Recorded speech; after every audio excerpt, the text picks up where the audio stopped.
The courtroom was already tense before either of them spoke. The lights seemed colder than usual, the air thick with whispers that didn't dare turn into words.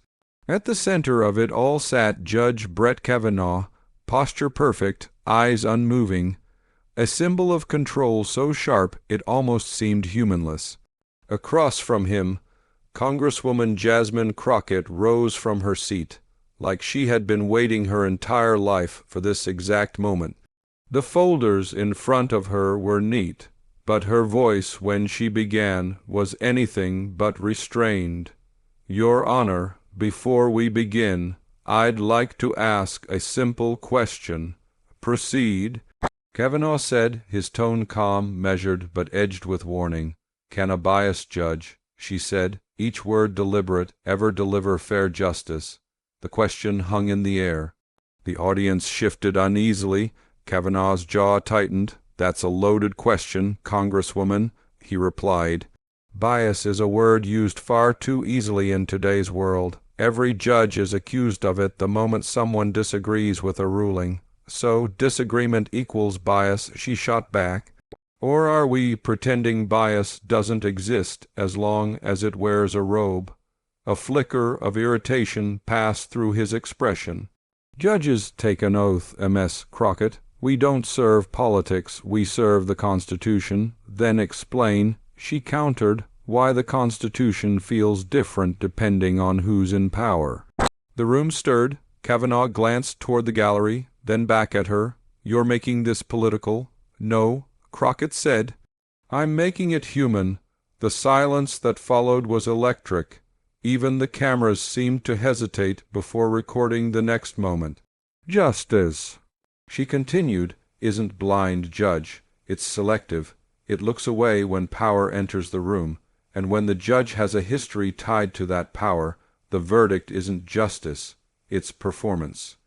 Kavanaugh leaned forward, voice steady but cold. "You're questioning my integrity." "No," she said, locking eyes with him. "I'm questioning your reflection." Gasps erupted from the press section. Kavanaugh didn't flinch, but his fingers tightened slightly on the armrest. "You don't know what it means to sit here," he said quietly, "to be torn apart publicly, to have every word dissected, every decision politicized. Do you think that doesn't scar a person?" "Then maybe that scar is the bias," she replied. "Maybe it's the thing you think you've buried, but it's the one writing your verdicts." Kavanaugh looked at her long enough for the room to forget to breathe. "You think passion makes you righteous, Congresswoman, but the law doesn't care about feelings. That's the problem," she said. "The people you rule over do." He sighed, rubbing his temple once before responding. "You see, that's the difference between us. You deal in stories.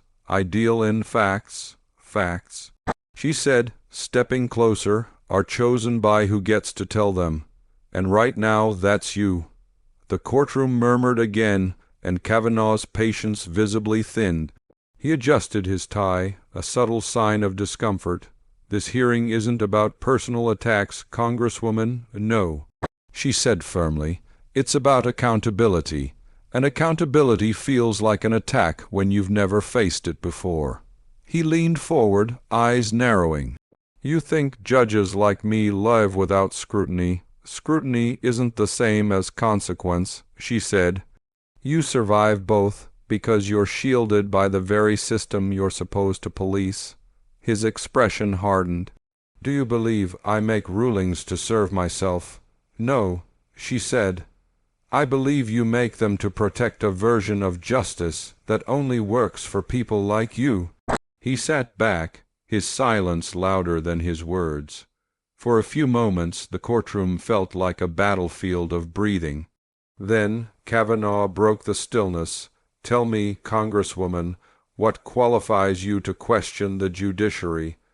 "The same thing that qualifies me to speak for the people you judge," she said.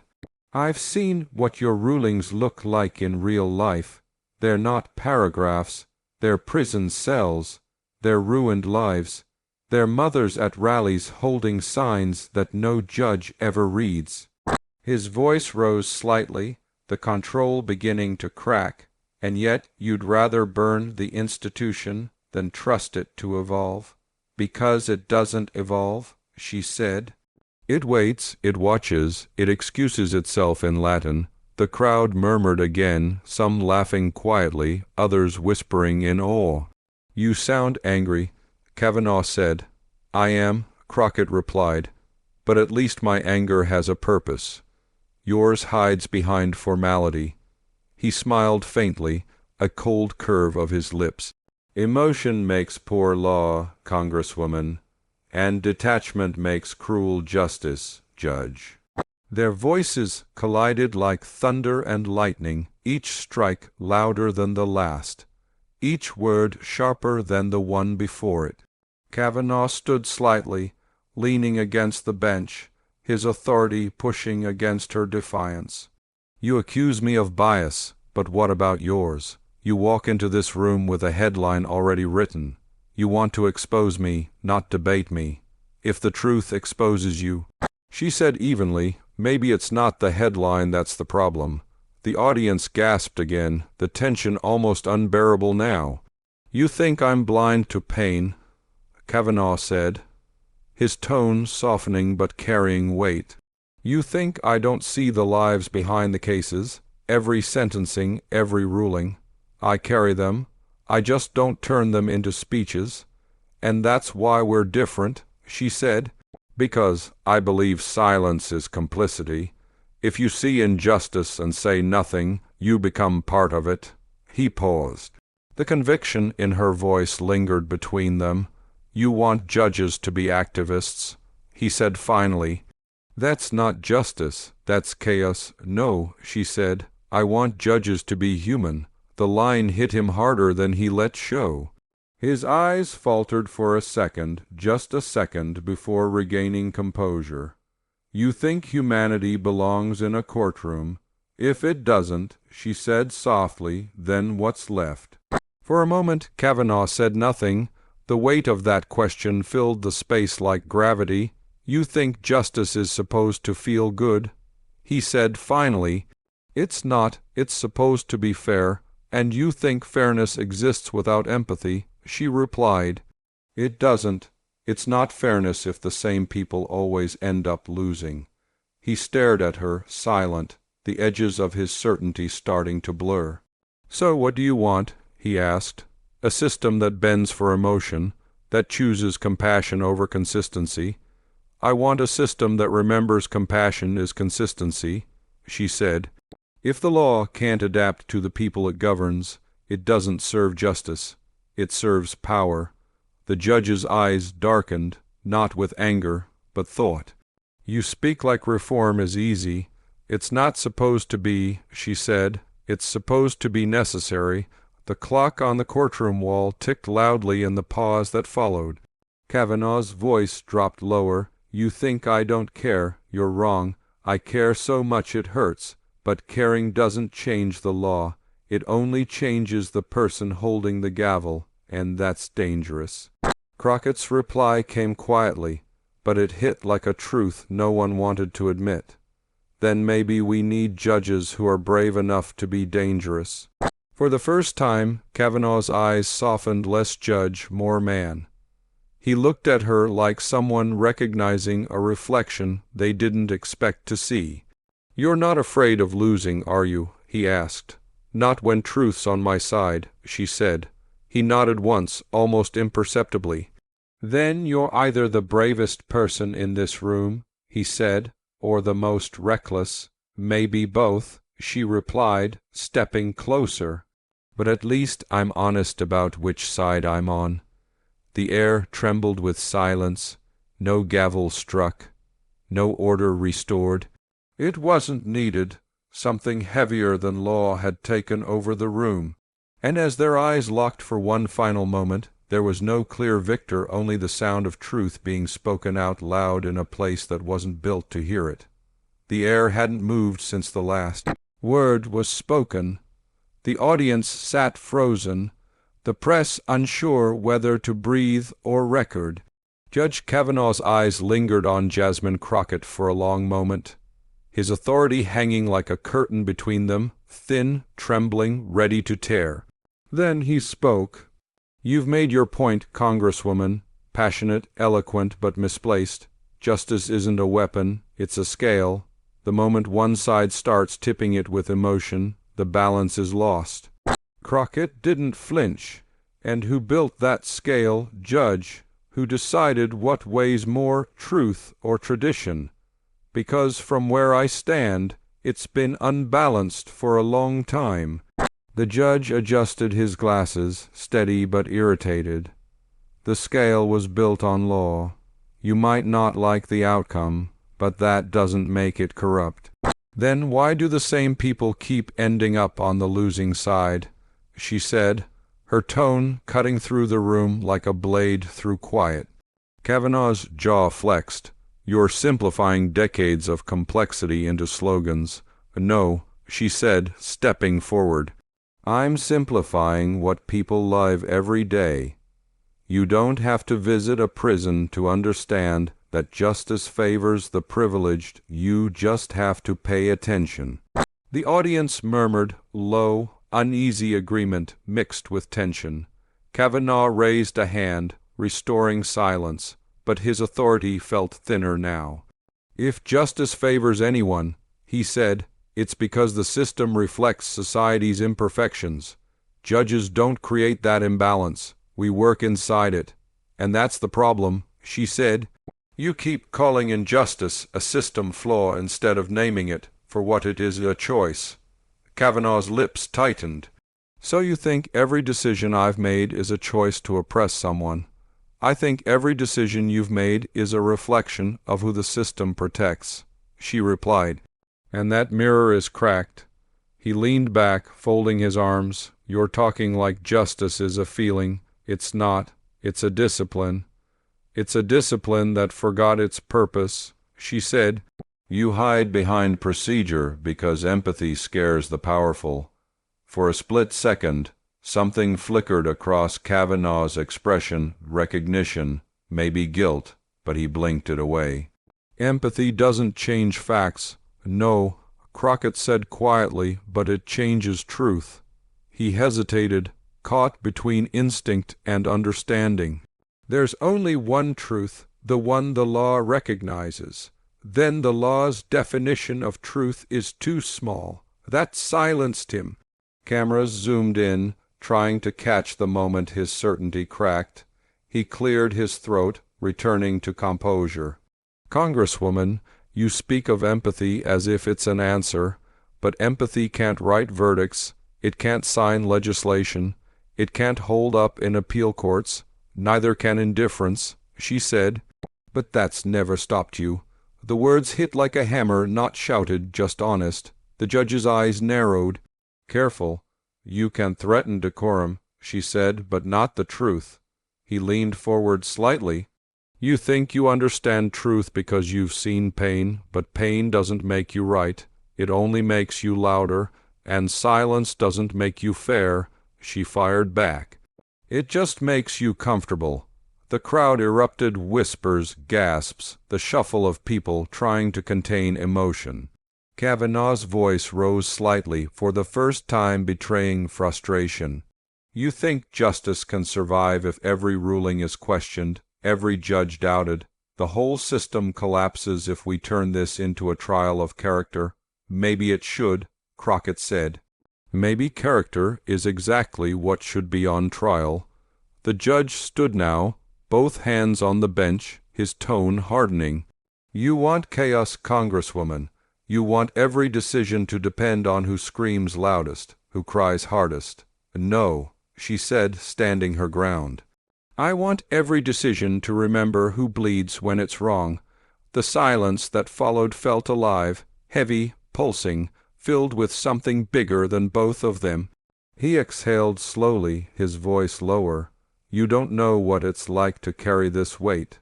You judge me for being cautious, but you've never had to choose between law and conscience."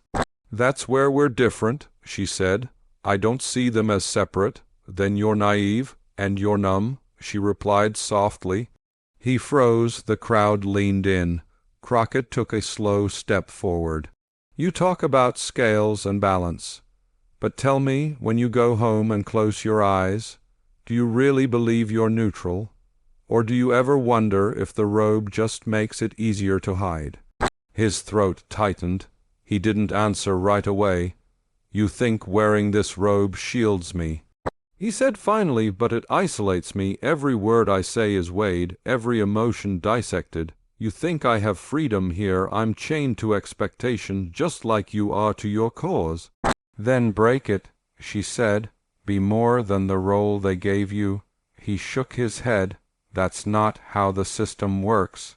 "Then maybe it's the system that's guilty." The audience stirred again, this time with applause that the bailiff struggled to quiet. Kavanaugh slammed the gavel once. "Order!" the sound echoed, but it wasn't control, it was desperation.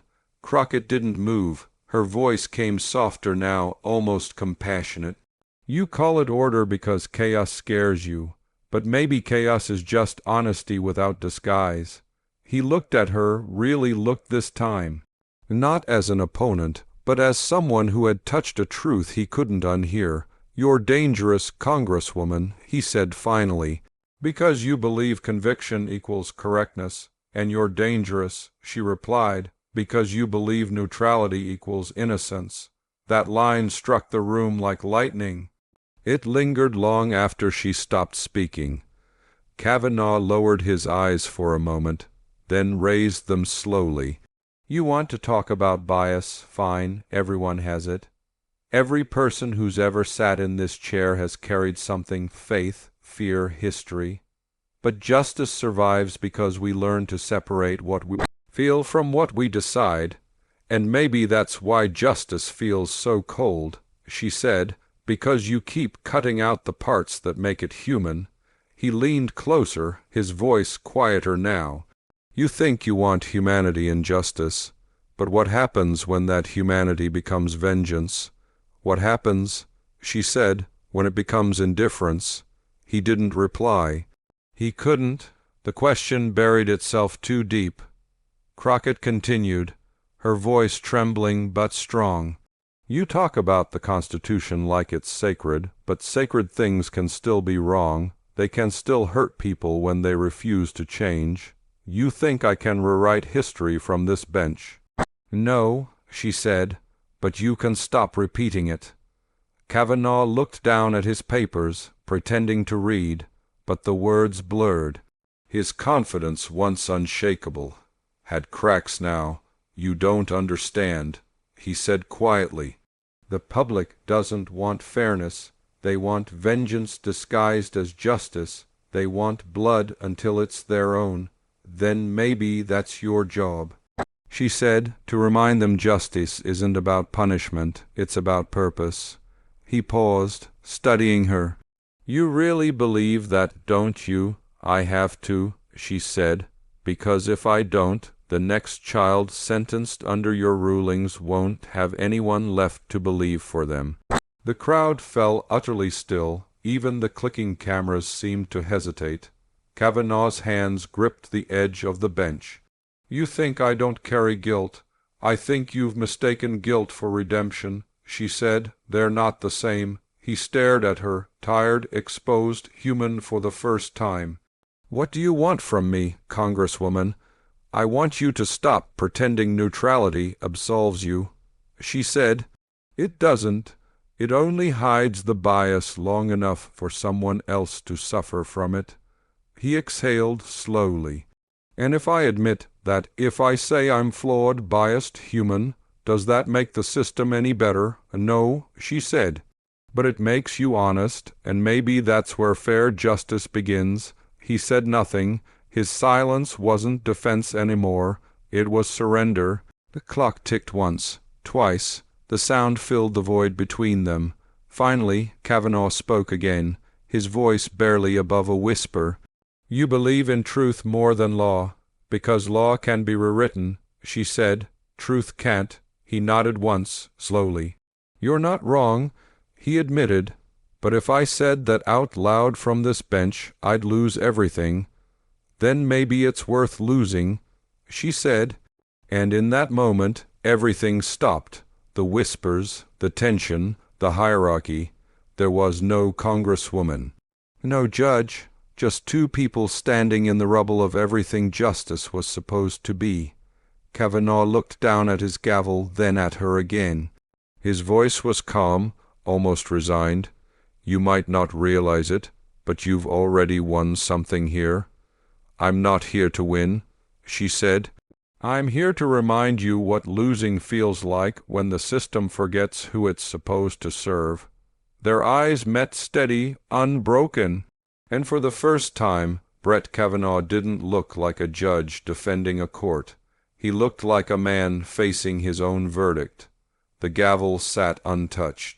The courtroom air was still, but the silence wasn't peace. It was reckoning. Judge Kavanaugh's eyes wandered, not to the cameras or the papers before him, but somewhere inward. The robe felt heavier now, as if its weight wasn't authority but guilt stitched into the fabric. Crockett remained still, her gaze unflinching. She had come for justice, but what she was seeing now was something more fragile conscience, cracking open in real time. Kavanaugh finally broke the silence. You think this is easy for me? You think I don't question myself every time I sit here? Then why don't you ever show it? She asked.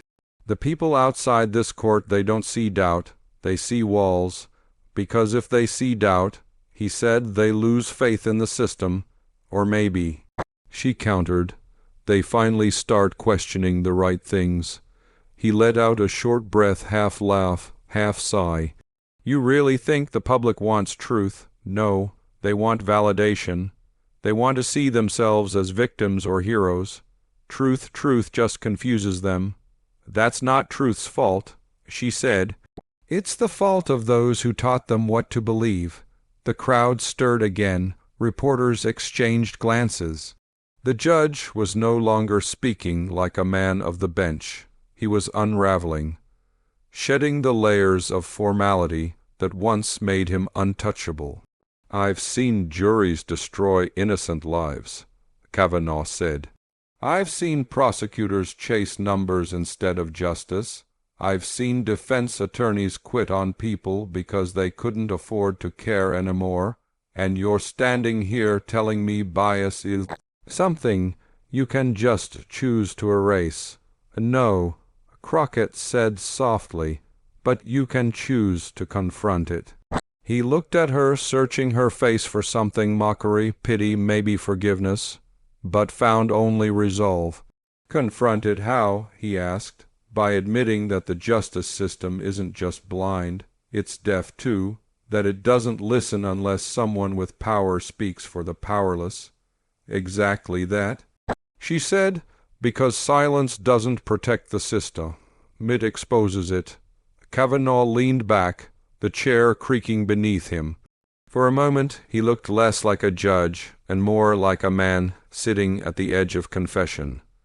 You know what they call people who question the system from within? He asked. Weak, unfit, dangerous. Then maybe dangerous is what justice needs right now, Crockett replied. The audience murmured, nervous, uncertain, but drawn in. The words carried the kind of electricity that makes history. Kavanaugh rubbed his temple, eyes closed, voice lower now. You think I wanted any of this? I wanted to believe in something clean, something unshakable. That's why I became a judge. To build order out of chaos, but somewhere along the way, she said gently, you mistook order for control. He opened his eyes again, and for the first time they looked tired, not with age, but with understanding. And you mistook rebellion for progress, he said. Maybe, she admitted, but rebellion built every right we have. There was no anger in her voice now, just conviction wrapped in compassion. He looked down, voice softening even more. Do you know what it's like to look into a defendant's eyes and know they're guilty, but still have to protect their rights? To know that the victim's family will hate you forever because you followed the law instead of vengeance. That's justice, she said, That's what it's supposed to be. No, he said, shaking his head slowly. That's theater, because no one walks out of that room feeling it was fair. Not the guilty, not the innocent, not even the judge. She stepped closer, her tone sharpening again. Then maybe it's time to stop pretending fairness and justice are the same thing. He looked up sharply. And what's the difference? Fairness is what the system promises, she said. Justice is what people fight for when the system breaks that promise.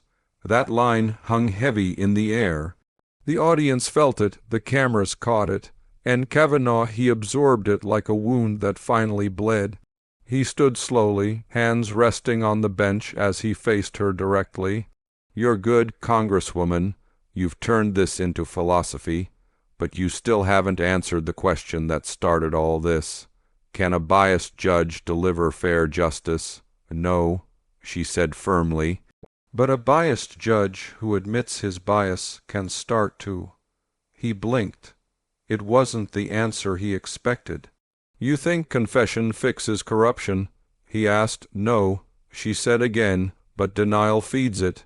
He walked around the bench now, something judges almost never do, the robe shifting with every step.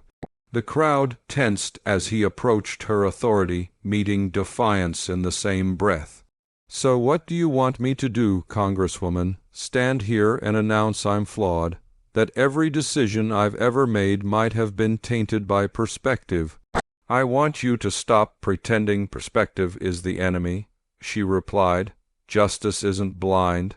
It just refuses to see what makes it uncomfortable. The words cut deeper than he expected. His hand trembled slightly before he steadied it against the desk. You really believe this country can survive if judges start admitting they're human? I believe it can't survive if they keep pretending they're not, she said. Gasps broke out, flashes flickered. The press knew this wasn't just a debate. It was history unraveling itself on camera. Kavanaugh's voice softened again, almost introspective. When I was first appointed, I told myself that law was pure, that if I just stayed loyal to the text, I could escape judgment. But the truth is, the text changes depending on who's reading it. That's the beginning of honesty, Crockett said quietly. No, he said, that's the beginning of chaos. Then maybe chaos is just justice waking up. For the first time he smiled, but it wasn't arrogance. It was surrender, bitter and real. You think you've won something here, don't you? There are no winners in truth, she said. Only those willing to face it. He took a step back, exhaling as if he'd carried this burden for years. Do you know how many people have sat in front of me, swearing they were innocent? How many cried, begged, promised they'd change? At first, I hardened myself. I told myself empathy would make me weak, but now I wonder, he trailed off. Crockett waited. If maybe weakness is what keeps us human, he finished. Her voice came soft, almost a whisper. Then maybe humanity is the only thing that can make you fair. The courtroom was silent again, but this silence felt sacred. Every person in that room, judge, spectator, journalist, felt the line between law and morality blur into something painfully real. Kavanaugh turned his back briefly, staring at the seal behind the bench, the symbol of justice looming over him like a ghost. You're asking me to question everything I've sworn to uphold. I'm asking you to remember why you swore it in the first place. He looked at her again, voice steady but softer now. You want to believe I'm biased because it proves the system's broken. But what if I admit it, and nothing changes? What if the system doesn't care? Then history will, she said. And someday that will matter. He paused, letting that truth settle. You really believe justice can be rebuilt? He asked. Only if those holding the hammer stop pretending their hands are clean. His jaw clenched, then relaxed. You know, Congresswoman, For someone so determined to challenge authority, you'd make a terrifying judge.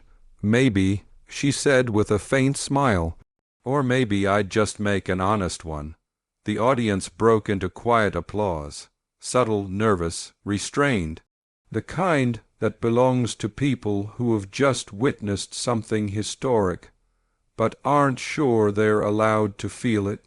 Kavanaugh didn't stop them this time. He didn't raise the gavel. He didn't call for order.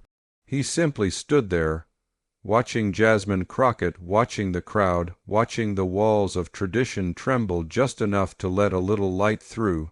And for a fleeting moment the robe didn't make him powerful, it made him accountable. The courtroom lights hummed faintly. It was evening now, shadows stretching long across the marble floor. What had started as a formal debate had become something else entirely. A reckoning neither of them had planned for, but both somehow needed. Judge Kavanaugh hadn't sat down since their last exchange. His robe hung heavy on his shoulders, as though it too were tired of pretending to be untouchable. Across from him, Jasmine Crockett stood still, her expression softer now, but her resolve unbroken. He broke the silence first. "You know," he said slowly, "when I was a young clerk, I used to think justice was math, evidence plus law equals verdict. Simple, unemotional." "Precise? And now?" she asked. He hesitated. "Now I think it's poetry. Everyone interprets the same words differently, depending on what they've lived." Her eyes softened, but her tone remained firm. "Then why keep pretending there's only one translation?" "Because if we admit there isn't," he said quietly, "then the whole system falls apart. Maybe it needs to fall apart before it can be rebuilt right." He studied her carefully. "You say that like you haven't seen what happens when systems fall." "I have," she said. "And that's why I'm not afraid of it anymore." He walked toward her again. Slower this time, like a man searching for something in the debris of his own convictions. "When I first put on this robe, I thought it would protect me from politics, from emotion. But it didn't. It just disguised them. Maybe it's time to take the disguise off," she said. "And what then?" he asked. "What happens when people see the judge as human instead of divine?" "They stop worshiping power," she said, "and start demanding truth." He looked down. "You talk about truth like it's simple." "It is simple," she said. "It's just not easy." That silence again, thick, almost holy. Then he spoke, voice lower, eyes distant. "Do you know what case haunts me the most?" "Which one?" "A young man, 18, charged as an adult. Everyone wanted a conviction. The evidence was circumstantial, the public was furious, and I let the jury decide. They gave him life. 2 years later he was proven innocent." He paused, his breath catching. "They brought me the report. Said DNA cleared him. I told myself I followed procedure, that I did everything by the book. But when I saw his photo, his eyes after release, he wasn't the same. He'd been broken in a place no verdict could fix." Crockett didn't speak for a moment. Then softly, "That's not justice, Judge. That's what happens when justice forgets mercy." He nodded slowly, the admission almost painful. "I told myself I couldn't afford to feel anything. That judges who feel make mistakes." "No," she said. "Judges who feel make change." He exhaled sharply. "You think emotion belongs in law?" "No," she replied. "But humanity does." Her words hit him harder than any accusation. He turned slightly, glancing at the seal of the United States behind him, as if expecting it to judge him in return. "You know what terrifies me, Congresswoman," he said. "The idea that one wrong decision from this bench can ruin a life, and yet we make hundreds every year, behind this veil of dignity, pretending we're immune to the consequences." "Then stop pretending," she said simply. He looked back at her, frustration and admiration warring in his expression. "You make it sound so easy. But every ruling comes with politics attached. Every appeal is a battlefield. The law isn't blind, it's bound." "Bound to what?" she asked. "To history," he said. "To power. To precedent that was written by men who never imagined people like you standing here." Her lips curved faintly, but it wasn't amusement. It was grief disguised as pride. "Then maybe I'm standing here to remind them their imagination wasn't big enough." The line drew quiet applause from somewhere in the back, but it wasn't defiance, it was respect. Even Kavanaugh didn't stop at this time. "You think you can rewrite the foundation of justice?" he asked. "No," she said. "But I can expose the cracks." He took a deep breath, his tone heavy. And what if I told you that those cracks keep the whole thing standing? That if we fix them the way you want, everything collapses? Then let it collapse, she said. Maybe the people will build something fairer out of the ruins. He stared at her, not with contempt, but with the haunted look of a man who finally realized his fortress wasn't built on rock but sand. You're not afraid of chaos, he said. No, she answered. Because chaos doesn't lie, order does. He went silent again, then almost hesitantly, do you think I'm biased, Congresswoman? I think you're human, she said, and humans are biased. The only difference is whether they admit it or hide behind robes to pretend they're not. He nodded slowly, the truth landing with more grace than pain this time. You're not like the others who come here to argue, he said. You're not trying to win. No, she said. I'm trying to be heard. He gave a small, tired smile. And you think this spectacle, changes anything? It already has, she said. You're listening. The simplicity of it disarmed him. He walked back toward his chair, but didn't sit. He looked at the crowd, then at her again. You know, when you called me numb earlier, I hated you for that. I know, but you were right. Her eyes softened. Then maybe hate was just honesty trying to get out. He almost laughed. A quiet, broken sound. Do you know how long I've been carrying this armor? How long I've told myself compassion was weakness? Too long, she said. He nodded. And what do I do now? Take off the armor and let the world tear me apart. No, she said. Take it off and let them see you bleed. Because when people realize judges bleed too, they might finally start to trust justice again. The room went utterly still. The words echoed off marble and heartbeats. He sat down slowly, not as a judge reclaiming control, but as a man facing consequence. His next words were almost a whisper. You really believe redemption exists in this world? Only for those brave enough to admit they need it. He nodded again, eyes glistening but steady. You know you've done something most lawyers, most politicians, never could. What's that? She asked. Made me question whether the system I swore to defend still deserves defending. That's not weakness, she said. That's the first honest judgment you've made all day. He smiled faintly, sadness behind the grace. You'd make a fine judge. Congresswoman, I don't want to judge, she said. I just want the people who do to remember they're not gods. He looked at her with something that wasn't rivalry anymore. It was respect, pure, unguarded, and overdue. You've won this debate, he said quietly. No, she replied. The truth did. For a long while, no one moved. Then the judge stood again, slowly removing his robe. The audience gasped. Cameras flashed. Judge, a voice from the crowd whispered. He looked at the robe, then at the crowd. This doesn't make me just, he said. It just makes me distant. And maybe distance isn't what justice needs anymore. He folded the robe and placed it on the desk. The silence that followed wasn't applause or shock, it was reverence. Crockett took a slow step closer. What are you doing? Listening, he said. For the first time in a long time, the crowd rose, not in protest, not in celebration, but in quiet respect. They had come to see a clash of ideologies, and instead witnessed a confession that might outlive the debate itself. And in that moment, the marble halls didn't belong to power, they belonged to truth. The cameras still hummed. The crowd stayed frozen, half standing, half kneeling in disbelief. Judge Brett Kavanaugh stood before the bench without his robe, a symbol left behind on the desk like a confession in fabric. Across from him, Jasmine Crockett did not gloat.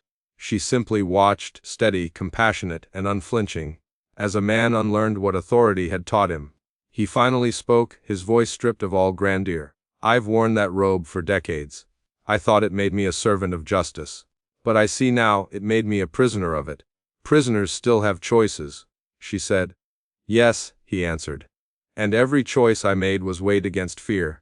Fear of being wrong, fear of breaking tradition, fear of letting the world see the cracks. He looked around the courtroom, the reporters, the aides, the silent crowd. You all came here expecting me to defend the law.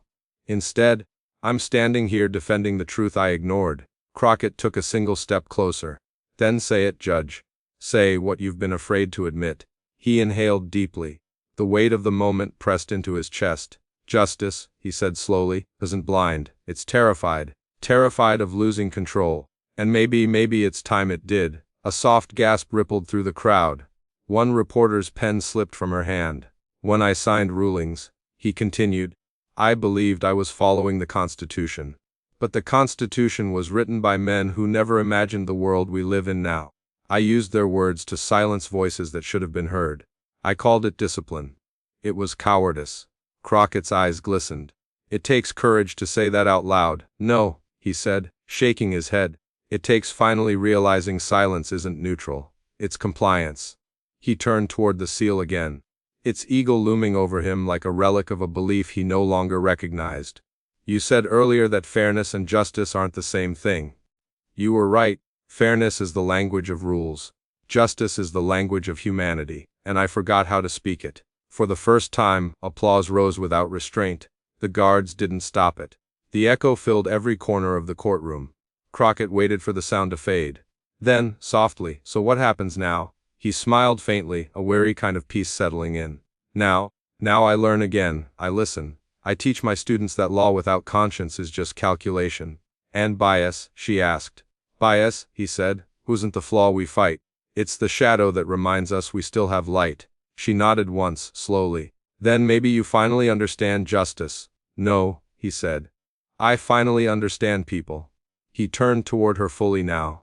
You were never here to destroy me, were you? No, she said. I was here to remind you what you could be. His throat tightened. I thought debates were about winning. Not this one, she said. This was about waking up. He closed his eyes for a moment, then opened them again, clearer, softer. Congresswoman Crockett, he said, if every court had a voice like yours echoing inside its walls, maybe the scales would finally balance. They don't need to balance, she replied. They just need to stop pretending they already have. Laughter broke gently through the audience, not mockery, but relief. Kavanaugh stepped closer, extending his hand. She took it. The crowd rose again, not for a verdict but for a moment that felt larger than any ruling. You know, he said quietly, you've given me something no one in this courtroom ever has. What's that? Permission to doubt. Then use it well, she said. He nodded. I intend to. He turned to the court staff. I'll issue one last statement today, not as a judge but as a citizen. Every microphone leaned forward, every lens focused. For years, he began, I believed justice was about perfection, about hiding the human hand behind every decision. But the truth is, there is no justice without imperfection. There is no fairness without facing our flaws. If I've learned anything today, it's that admitting bias doesn't make you unfit. It makes you honest. And honesty might be the highest form of justice we have left. The applause that followed shook the chamber. Reporters forgot their neutrality. Even the clerks, trained to stay motionless, wiped their eyes. Crockett looked at him, not as an opponent but as an ally born from fire. You'll be remembered for this, Judge. Maybe, he said. But I'd rather be remembered for finally listening. He glanced down at the folded robe. Maybe justice doesn't live in symbols, he said softly. Maybe it lives in the courage to question them. Crockett smiled. Then for the first time, Judge Kavanaugh, I think we agree. The bailiff, unsure what to do, simply whispered, Court is adjourned. Everyone laughed through tears. The moment was both surreal and sacred. As the crowd began to disperse, Kavanaugh looked once more at Crockett. You know, you came here to challenge a judge, he said. But you left me a student. Then learn well, she said. Because the next generation is watching. He nodded. And I hope they judge us kinder than we judged them. She started to walk away, then paused. Judge. Yes, don't stop questioning. That's where justice begins. He smiled, genuine, quiet, almost boyish. Then maybe it's just beginning. The doors opened. The crowd filtered out, the echo of applause fading into history. The bench stood bare except for the robe and the light streaming through the high windows, golden, unfiltered, honest. Kavanaugh walked to the window and stood there alone. The city outside pulsed with noise and motion, imperfect, alive, real. He whispered to no one in particular, fair justice isn't about blindness. It's about sight brave enough to see everything. And for the first time in his career, Brett Kavanaugh didn't look away.